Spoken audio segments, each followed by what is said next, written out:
Greetings, people of St. Mark's.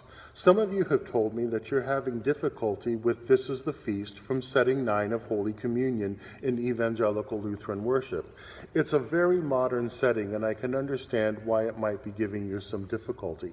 First, you should know that I'm playing the refrain all the way through as an introduction.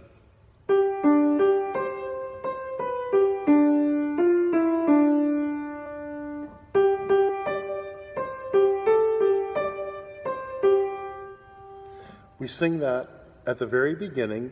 We sing it after the first stanza. After the second stanza, there's a final refrain with just a little bit of an adjustment. Here's the refrain all the way through, and I'm intentionally minimizing the accompaniment. This is the feast of victory for our God. Alleluia, alleluia. After that, we have the stanzas. Now, stanzas in a canticle can be a little bit different than stanzas in a hymn. And that's because in a hymn, they're set in a poetic form with a certain amount of lines and a certain amount of syllables to each line. But in a canticle, they're not set up quite that way. The stanzas are each more prose. In this setting, they follow pretty much the same format as far as the rise and the fall of the melody go, but adjustments have to be made along the way. Here is the first stanza. Worthy is Christ, the Lamb who was slain, whose blood set us free to be people of God. Power, riches, wisdom, and strength, and honor, blessing, and glory are His. Then we sing the refrain, and it's just like it was the first time. The second stanza is very close, again, following the rise and fall of the melody, but because there are extra syllables and missing syllables, some adjustments have to be made. Here's stanza 2. Sing with all the people of God and join in the hymn of all creation.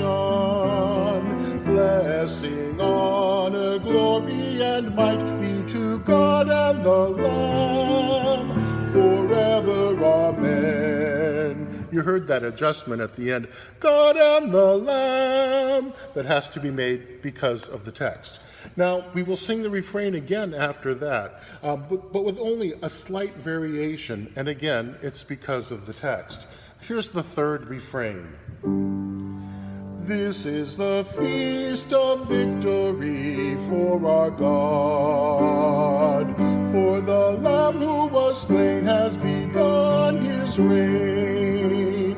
And then the composer has added a coda. And a coda is just a fancy musical word that means the end. And it sounds like this. Alleluia, alleluia, alleluia. So the final refrain, along with the coda, goes like this. This is the feast of victory for our God. For the Lamb who was slain has begun his reign. Alleluia, alleluia, alleluia. I hope that this helps you to learn the format of This is the Feast a little bit better. And the next video is the entire canticle being sung from the beginning to the end. Again, I minimize the accompaniment so that you can really hear the melody. Thank you for listening.